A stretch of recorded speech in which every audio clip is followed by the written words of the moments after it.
Olá, boa noite, bom dia, boa tarde para você que está aqui conectado com a gente. Eu sou Novício Medigari e tenho várias convidadas maravilhosas para trazer ideias, projetos e sonhos que deixam a noite cada vez mais fantástica.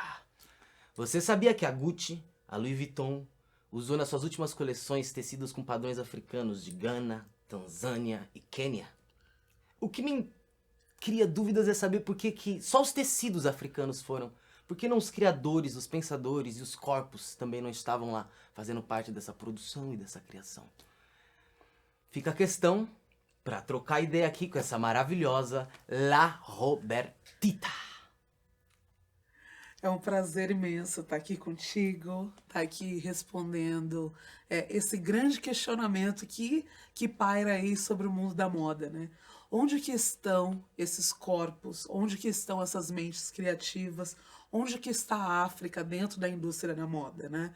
Então, quando a gente traz esse questionamento para o centro do debate, a gente pergunta, tá, o Ocidente e essa relação eurocêntrica que ainda domina as relações hierárquicas, que ainda domina o universo da moda, que ainda domina toda essa indústria e essas mentes, né? Como se fosse o único modo, o modus operandi, como se fosse o único modus operandi existente, como se fosse o único ponto de partida. Então, por que a gente não descentraliza da Europa e traz efetivamente esses corpos e mentes pensantes pretas para a parte criativa e de desenvolvimento? Porque a gente ainda está inserido na lógica, totalmente inseridos na lógica de que o que é legítimo, o que é fashion, o que é cool, ainda parte da Europa.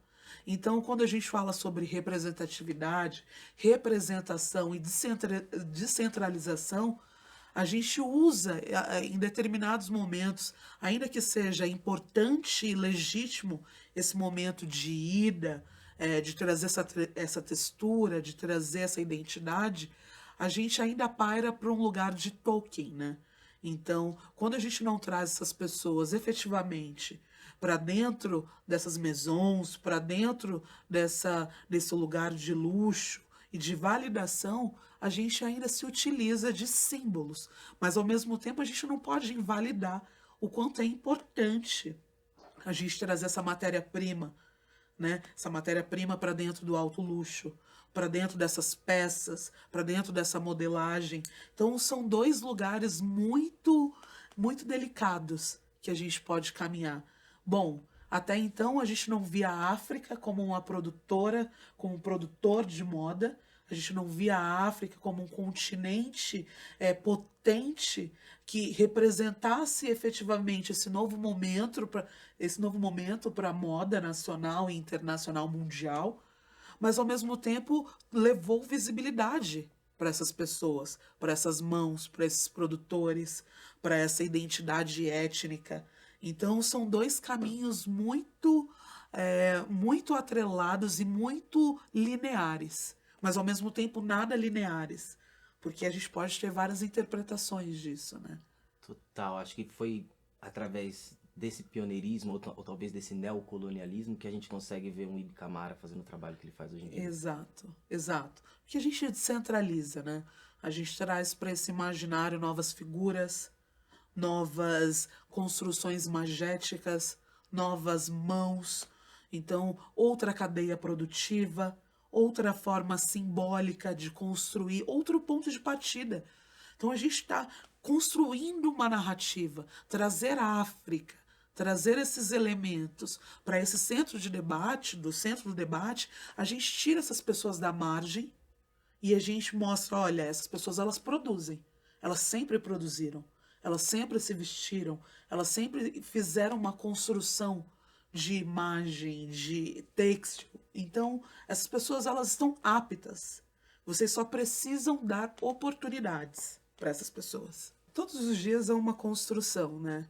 Eu acredito muito que a partir do momento que figuras como a minha, como a sua e como a nossa ocupam outros lugares, outras formas de comunicação, meios, a gente vai rumo a um lugar muito mais efetivo e muito mais plural de verdade, né?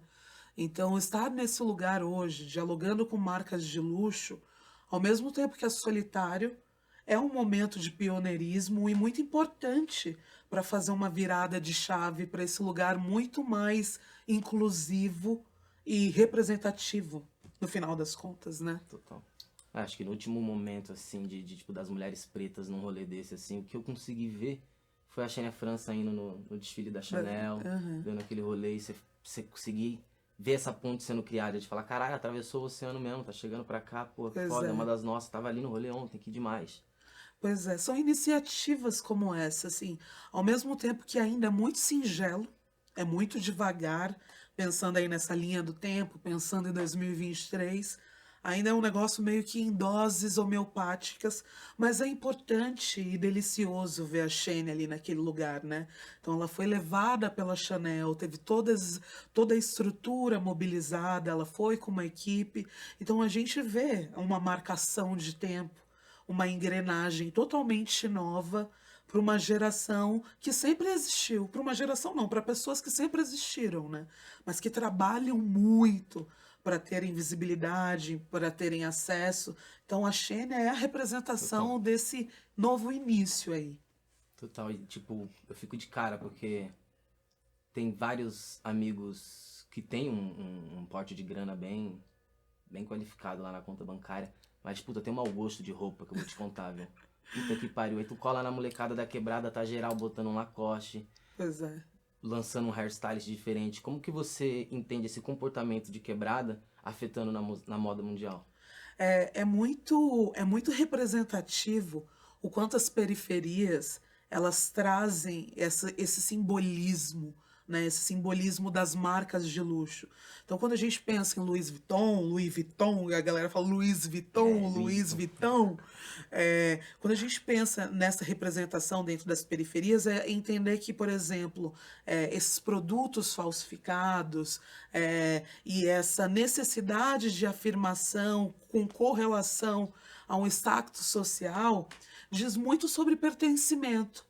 E ao mesmo tempo, ainda que de uma forma ilegal, isso traz essa evidência ao status social e fomenta, assim, dentro do imaginário popular, que isso legitima a sua existência. Então, entender esses movimentos dentro da periferia, a galera dentro dos fluxos, dentro dos bailes, totalmente trajado de Lacoste, de Gucci, de Tommy Hilfiger, enfim, é a representação desse novo lugar do imaginário de que, bom, nós estamos legitimados, então nós existimos, olha aqui. Então é paradoxo, porque a gente está ali. O que, que são essas pessoas de fato? Elas precisam disso? Mas isso é um movimento que existe dentro das periferias, então é um movimento legítimo. Total. Então a gente fica nesse questionamento aí, E né? tu acha que a marca, a, o sobrenome da família que sustenta o saco da madame ali, tá perdendo em deixar essa parcela de periferia que retroalimenta, que Uhum. divulga, que faz totalmente que gera novos materiais, que tem, como eu posso dizer, criativos, né? O mercado de réplica é muito foda. Sim. E ele gera materiais incríveis, variedades geniais, que a própria label não tem. E não tem cacife, nem ousadia de inserir uma coisa dessa no mercado. E uma réplica escondida no Brás está fazendo e está lançando. Você acha que a marca perde em não dialogar com esse público das réplicas? Tanto com o público que usa e compra réplica, quanto os próprios fazedores ali. A réplica em si ela é muito complicada, né? Porque a gente entra num lugar de ilegalidade, de taxação de impostos, do não repasse, a qualidade dos materiais são inferiores. Então, essa é uma questão, eu acredito, muito mais simbólica, no lugar do imaginário social, do que numa questão capital e mercadológica. Então, é muito distinto assim a separação. Esse lugar, essa matéria-prima é para essa classe social e essa matéria-prima ela faz um outro recorte, né? Então, eu acho que se a gente puxa para o lado simbólico da figura, coisa simbólica das periferias e dessa relação com o luxo, a gente está falando sobre um lugar de desejo, sobre um lugar de pertencimento, sobre um lugar de representação, de status social. Então, a periferia e o mercado de luxo, ao mesmo tempo que distantes, elas dialogam em prol a um desejo de consumo. E aí o desejo de consumo a gente vai pirando, né? O que que é, o quanto interfere em ideologia, em poder de compra, em relação com o meio ambiente, com a sociedade num todo. É uma loucura, assim. Foda.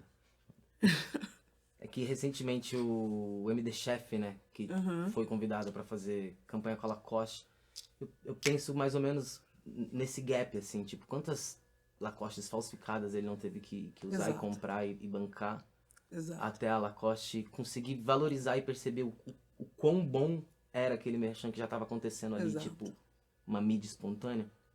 Porque no final das contas essas pessoas não consomem porque a gente tem uma separação econômica, né?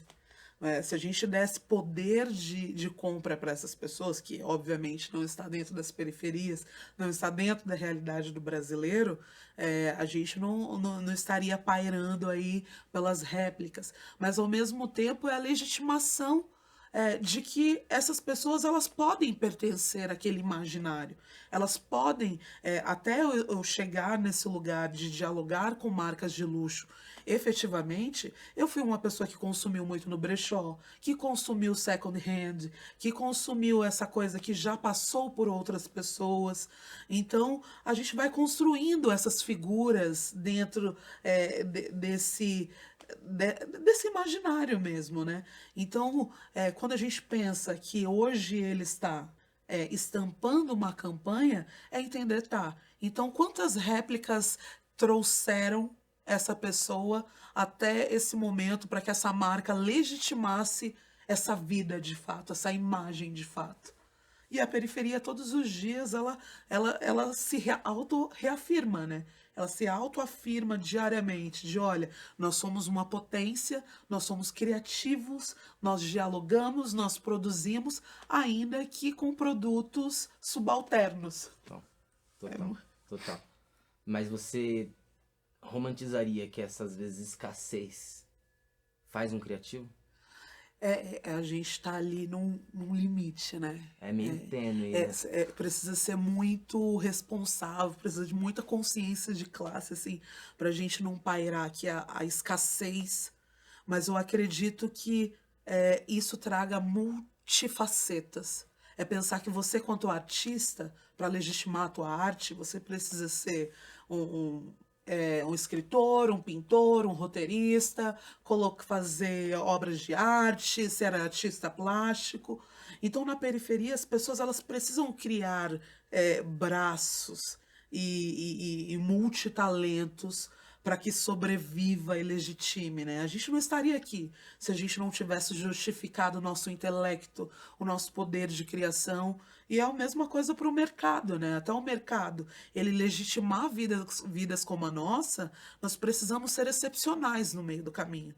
Então a periferia ela é excepcional naquilo que ela se propõe a fazer, perdão. Total, tem que fazer. Eu mesmo tenho uma frase que eu sempre carrego comigo, é que quem não pode errar é nós. Eu tenho que Verdade. estar sempre 3 passos à frente.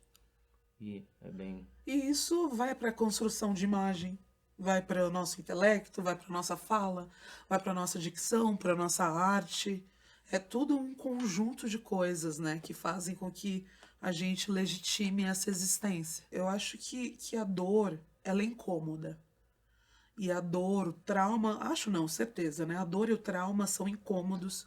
E eu acredito muito que determinados assuntos e questões incômodas fazem com que a gente se movimente, né? E essa movimentação, ela pode ser tanto para algo genuíno e muito bom, quanto para algo não tão bom assim.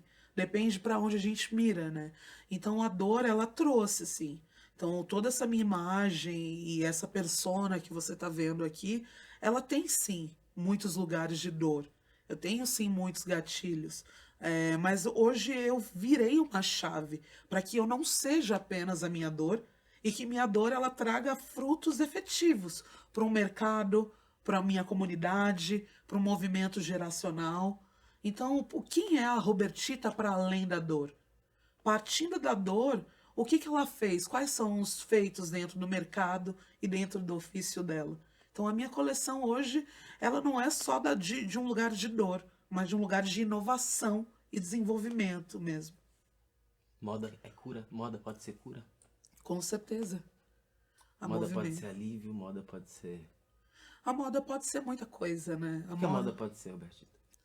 A moda, ela é marcador de tempo, né? A moda, a gente fala sobre diferenças sociais, a moda, a gente fala sobre ideologias, sobre figuras, então a gente fala sobre o papel da mulher na sociedade, a gente fala sobre o papel do homem. Hoje a gente questiona o gênero. Então a moda, ela é um ponto de partida para muitos debates. Debates imagéticos, figurativos, racionais, econômicos, financeiros, sociais, enfim, musicais. Então a moda, ela é um grande universo. É muito intenso, assim, porque quando a gente tira a moda desse lugar de futilidade e traz ela para o campo prático, a gente está falando sobre pessoas, sobre salários, sobre renda, sobre mão de obra, sobre matéria-prima, sobre desmatamento, sobre meio ambiente. É muito grande tudo isso, né? Gigantesco. Uou. E por que as pessoas assimilam a moda à futilidade? A moda ela pairou por esse lugar da futilidade, porque, principalmente quando a gente fala em questão de gênero, né? Então, quando a gente fala sobre o papel da mulher, essa figuração da mulher dentro da sociedade, e o que lhe competia, o que lhe pertencia, era apenas esse lugar imagético. Então, você anulava todo o subjetivo e o intelecto dessa mulher, e aí você resumia a pura e única e exclusivamente a estética. Então a moda, quando a moda vem sobre essa questão de futilidade, ela vem com um tom sexista, né? Porque ela vem, por que futilidade? Porque aquilo que remete à mulher é isso daqui. Então, é tudo muito como se fosse blasé, como se não tivesse uma validação social. Então, por que a moda paira? Se a gente pensa isso numa linha do tempo, é muito problemático entender que a moda ela representava uma apenas a cereja do bolo, como se as mãos que fazem aquilo não fossem vidas, não fossem profissionais, não houvesse estudo, não houvessem tecnologias. Então, quando a gente traz a moda para o campo prático de verdade, a gente foi, como eu disse anteriormente, né? A gente destrincha isso em um universo de possibilidades. E ainda é muito louco pensar que em 2023 a gente tem que lutar contra a maré para tirar a moda desse lugar de futilidade. Porque ainda que com tanta informação, as pessoas resumem a apenas um desejo, um, como que eu posso dizer? Uma futilidade. É uma futilidade. O que é a moda? É uma futilidade. Dentro desse imaginário, né? Sendo que não. Não, ela é Sendo que não, a gente está falando de movimentação de massas, a gente está falando sobre marcação de tempo, de décadas, de revolução das máquinas, de tecido, de tecnologia. Então, quando a gente fala do couro, da seda, por que essas peças, essas matérias-primas foram usadas, né? Então, no final das contas, não é fútil. Fútil é quem se dispõe, na verdade, a colocar a moda nesse lugar de futilidade e não questionar para além do óbvio. Tem algum criador de imagem e estilo no Brasil que você tem gostado do trabalho recentemente?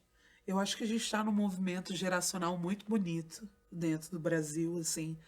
Hoje eu posso chamar de amigos muitas pessoas expoentes e simbólicas, assim, absurdas dentro da nossa indústria nacional, que é o Elias Caleb, por exemplo, que faz um trabalho fantástico, grandioso, com texturas, com volumetria, assim, absurdo. Tem a Isaac Silva também, que é uma pessoa expoente, tem Meninos Rei, que são meninos da Bahia. Então, assim, a gente tem hoje uma geração de pessoas que produzem e que constroem, a partir de dor, da escassez, um movimento muito lindo dentro dessa nossa indústria. Nossa, tem uma... Dendezeiro, tem um monte de Dendezeiro, a gente. gente Nossa, pode... e Bahia virou A um Bahia polo. virou. Nossa, é foda. Porque a Bahia, ela, sei lá, acho que 2018 tava tipo, meu, polo da música brasileira. Aí criei 2020, tipo, tão construindo a... Começaram a construir, acho que a escola de teatro, né? Vai ter a escola de teatro do Abdias de Nascimento. Puta que Exato. pariu. Aí você já fala, caralho. Aí vem agora 2022, tipo, É que bombardeio a de cena de gente moda. descentraliza de novo, né? Porque O que quando você tá no BR, você pensa o quê? São Paulo que vai estar gerando que é a todo linha esse fluxo sudeste, né? Todo pra monopólio, trás. ela tá aqui nessa linha sudeste. Então, quando a gente descentraliza da linha sudeste e olha para o nordeste, a gente pensa que a Bahia hoje, todos os Nossa. setores. Então, é música, turismo, teatro, gastronômico, financeiro, econômico. O negócio está pulsando. Então, é sempre voltar à premissa de essas pessoas sempre estiveram ali. O que lhe faltaram eram oportunidades. Se faltavam, e agora a gente vê que não falta mais, mas ainda falta bastante. Essas pessoas pretas, esses pensadores pretos, o que mais falta, você sente? O que mais falta? Quais são os outros corpos que faltam entrar nesse centro e comunicar diretamente com esses pensadores, com essas... Pensadores não, com as mãos que seguram esse poder. Na verdade, precisa ser efetivo. Acho que a gente já entendeu no campo das ideias. Hoje a gente é totalmente respaldado pela academia, por podcasts, por videocasts, por artigos. A gente já entendeu. A gente já deu nome para essas pessoas, a gente já tem nomenclaturas.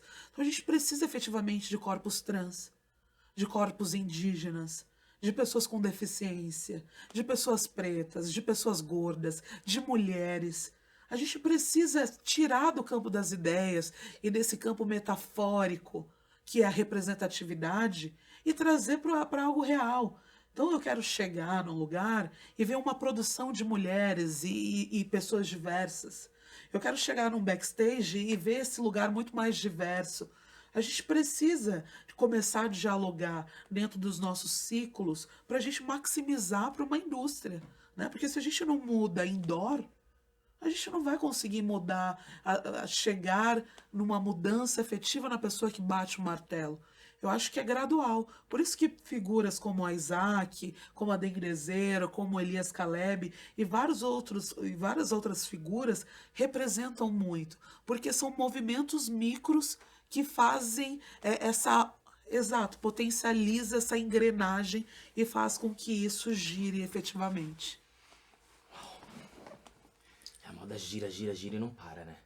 Ela não pode parar. Ela não para. Ela não pode parar. E nesse giro dela, muitas coisas são sugadas. Ela vira quase um buraco negro, tem hora. Ela vai sugando, sugando, sugando matéria-prima. Ela suga água, ela suga fibras naturais. Ela vai entendendo e se atualizando. E entendendo como não sugar tanta coisa também. Você acha que a moda ela tem se preocupado com o que a moda faz? Na verdade, eu fico muito feliz da gente, hoje em 2023, representar uma mudança muito genuína nas cadeias produtivas e dentro desses simbolismos. Então, a gente tem trazido, sim, para o centro dos debates os efeitos de tudo isso, né? Então, hoje a gente pensa com muito mais racionalidade os efeitos das tomadas de decisão, os efeitos de uma direção criativa, os efeitos de um grupo que hoje representa as tomadas de decisão. Então, tudo é muito importante, tudo está muito efervescido. E eu acredito que a gente tem pensado muito do que é a moda efetivamente, do que ela já foi, o que ela é e para onde ela vai. Se essas marcas de luxo existem, qual é o público que dialoga com ela no Brasil, nesse Brasil que a gente vive? Quem é? Nós ainda estamos falando sobre pessoas muito específicas, né? Essas pessoas, esse público, ele tem cor, ele tem origem, ele tem um sobrenome, que não são pessoas diretamente ligadas a mim, né? Então, quando eu falo sobre esse mercado, é engraçado uma figura como a minha falar sobre isso ainda em 2023, né? Porque ao mesmo tempo que isso é necessário, ainda é solitário. Então, eu chego em eventos, eu chego nos lugares, eu encontro a Xênia França, então tem eu, a Xênia, a Luanda Vieira, Luísa Brasil e quem mais? Então, eu sou uma das poucas mulheres pretas no Brasil hoje que dialoga diretamente com essa indústria e com esse mercado, né? Então, quando a gente fala onde estão essas pessoas, qual é a cara do mercado de luxo ainda no Brasil? Então, nós estamos falando de uma comunidade nós estamos falando de uma comunidade que não ultrapassa as linhas geográficas daquilo que a gente chama de senso comum da grande massa, né? Então é um trabalho de pertencimento, é um trabalho mental e emocional também, para continuar, ainda que nesse lugar solitário, continuar fazendo o meu trabalho. Incrível. Tem alguma marca de luxo no Brasil que você acha que tem alguma ascensão, tem algum pensamento tipo, que agrada você, que tem tido algum diálogo com algum público específico que você fala, pô, até que enfim, tem alguma grife aqui no BR fazendo isso? Eu acredito muito que hoje a nossa geração tem movimentado algumas estruturas, ainda que com pouco poder de decisão dentro dessas grandes marcas, porque ainda quem bate o martelo nós sabemos quem são. Eu acredito que nós estamos sendo inseridos gradativamente, gradualmente dentro desses espaços, né? Então é pensar que a Lacoste leva a MC Drica para estampar, por exemplo, uma campanha deles. Então eu acredito que a Nike tem trazido isso, a Adidas tem feito movimentos, não são marcas de luxo, mas são marcas de grande nome, né? De grande validação dentro do nosso mercado. Então eu acredito também que, por exemplo, quando a Chanel pega uma artista que nem dentro do próprio Brasil a Shein é tão valorizada Total, quanto ela deveria, a arte total. dela. E fala, putz, aqui nós temos uma potência. E nós vamos levar essa mulher com toda a estrutura e com toda a equipe para a Semana de Moda de Paris e colocá-la dentro do nosso desfile. Nós estamos falando de uma virada de chave dentro aí da nossa história, dentro das histórias dessas grandes, né, dessas grandes marcas. Então, tem várias feitos movimentos sutis, Então quando, né? tipo um parênteses, então quando a marca igual a Chanel faz essa acenação pra Chanel França, ela tá acenando pro público negro. Ela tá, Ela tá falando, ó, vocês podem usar as nossas roupas. exato. Então quando a Balenciaga faz a estampa colocando criança chupando chupeta, ela tá acenando pra um público falando, pedófilos, me comprem. É assim que funciona? Qual foi aquela marca que colocou um monte de cabeça de leão? Eles estão falando, tipo, ei, vocês que gostam de ir na África fazer Schiaparelli. safari, os Schiaparelli. É porque É uma acenação também? Ou é um diretor de arte que não pensou em... eu acho que podem ser muitas coisas e podem ter muitas interpretações, né? Foram feitas várias interpretações de todas essas marcas que você citou. Hoje a Balenciaga não se encontra aí nos seus melhores momentos, porque é questionável. Hoje tudo você cria opinião, você mobiliza a opinião pública, você mobiliza um raciocínio coletivo. Então a gente precisa ser, sim, muito cuidadoso com aquilo que a gente joga para o mundo. A Balenciaga ela errou, né? E ao mesmo tempo hoje ela já cria novas estratégias contrapondo aquele viés que eles, né, propuseram com aquela campanha. Então, hoje nós estamos num momento muito específico que tomadas de decisão, direções de arte, direções de estratégias de mercado precisam ser pensadas. Precisam ser pensadas porque qual público que a gente quer atingir? Qual opinião pública que a gente quer mobilizar? Qual coisa nas entrelinhas a gente pode deixar subtendido e puxar um lugar muito mórbido? E isso pode ser uma questão ambiental, de descarte, isso pode ser uma questão como essa apologia à pedofilia, apologia à caça de animais. Enfim, são caminhos que a gente precisa tomar muito cuidado e que a gente precisa também olhar com cuidado. Porque às vezes a gente é muito visceral e muito literal na Interpretação, na não é? interpretação de algo. Então, essa questão da Schiaparelli, que foi as cabeças de leão, ela pairou por esse lugar de questionamento, de estamos fazendo uma apologia à caça de animais, mas isso daqui também, vocês realmente, efetivamente, a partir de agora vão sair caçando leões? Porque nós colocamos uma cabeça sintética aqui? Então, É o poder da influência também, né? Porque tem uma influência gigantesca, né? para Então, onde quando ela você se quer coloca ser levado? Qual a é. interpretação você quer fazer?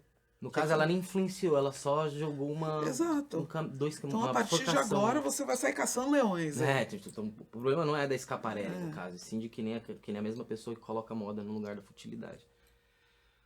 Porra, foda. Então, se essas pessoas, esses artistas, que entram em diálogo com marcas, se tornam representativos, né? Essas pessoas viram representantes, né? Tipo, você é uma pessoa que representa uma parte Eu represento uma parte. Quando as pessoas me veem em algum específico lugar, falam, caralho, eu também posso. Gera um espelho, esse reconhecimento. Qual é o perigo da representatividade?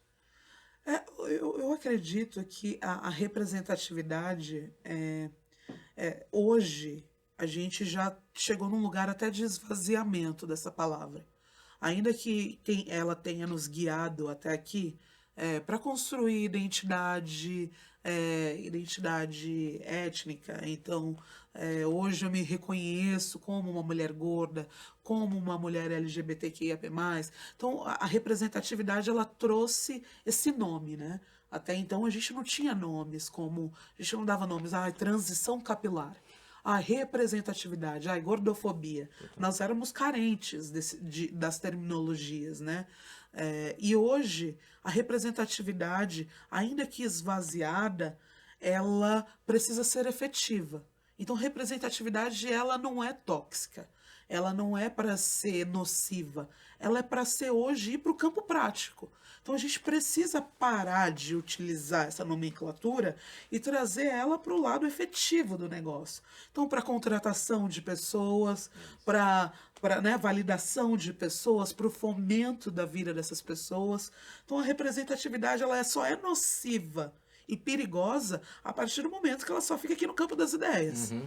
Se ela não vir para o campo prático, se ela vir vira o livro do Fanon, né? Exato. Exatamente. Então tá.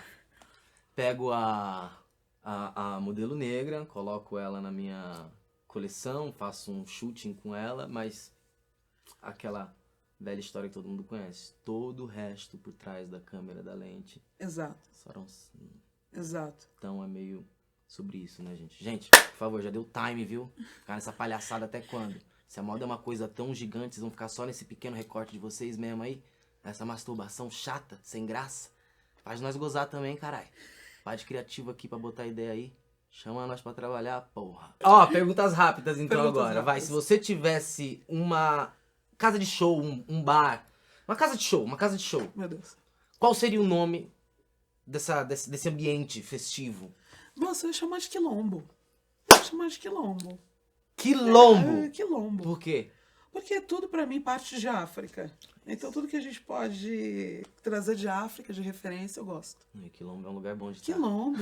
Quilombo não é um lugar só de dor, não. É isso. Não, existiu muitas coisas boas lá. Tomar um chequeté. Existiram. E que música não poderia faltar dentro dessa casa de show? Que banda ia tá tocando dentro desse quilombo? Cara, eu gosto muito de Baiana System. Nossa, tá foda esse rolê.